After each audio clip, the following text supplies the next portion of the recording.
nama kolfisiisaa maaliif natti kolfite?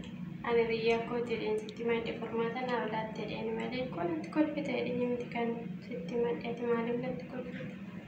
Nama kolfisiisaa garuu. Maalan godhare haasaa kenna kolfisiise gara. Haasuma kenna nama kolfisiise. Abbaan manaa ofii namatti jijjiirame jechuun maqaa qofaan miti waa baay'eedhaan adda baafachuu danda'a. Ati immoo maqaa qofaa dhaqannaa kaafte baay'ee ajaa'ibde dhugaa baay'ee na dhibde.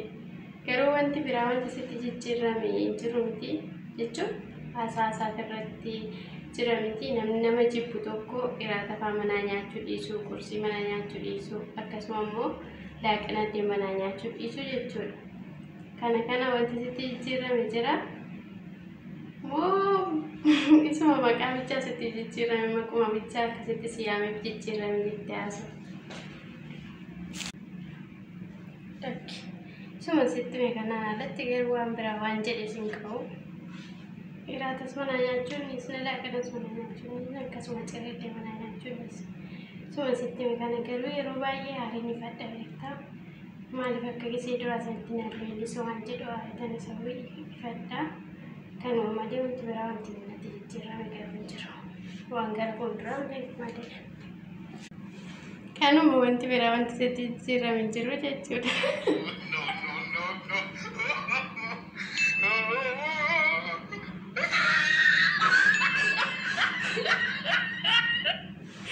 Baay'ee nu kolfisiiste maalumaafuu of sirreessi kan jijjiirame isa odoo hin taane siidha ishee dhageesse.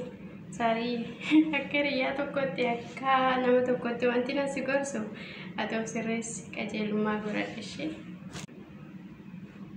Situ jijjiirame akka hin jijjiirame akkamitti ani immoo maal jechaa jirtaa mimmiinaaf galaan jiru natti heddasuma galaan jiru.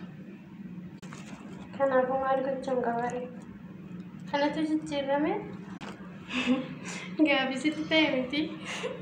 Dhugumaa gaabii namatti ta'a jijjiiramu kenna. Kanaafuu sirreessuu qabda kan akka jijjiiramte uffatteena itti yaaddee sirreessuu qabda. Kana malee wanti biraa waan jirutti fakkaata. Maal akka gochuu qabdu amma isatti jijjiiramte sana dhiistee akkuma durii keetti deebitee jaalala durii isaa qabdu isaaf deebistee akkuma durii